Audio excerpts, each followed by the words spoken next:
જામનગર મહાનગરપાલિકા દ્વારા કડક કાર્યવાહી શંકર ટેકરી ઉદ્યોગનગરમાં 3 આસામીઓ પાસેથી હાઉસ ટેક્સના બાકી નીકળતા લેવાની રકમ ભરપાઈ ન કરતા 3 મિલકત સીલ કરવામાં આવેલ.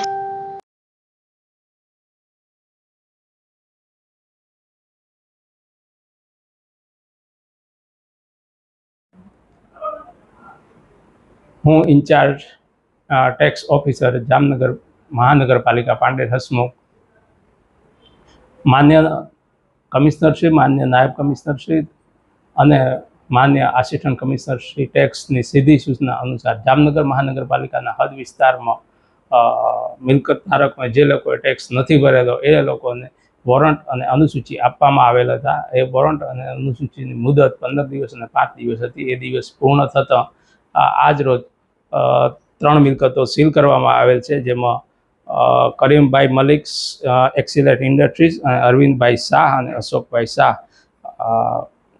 કુલ બાકી નીકળતો વેરો 9,94,000 છે, જે મિલકત ધારકની મિલકત સીલ કરવામાં આવેલ છે.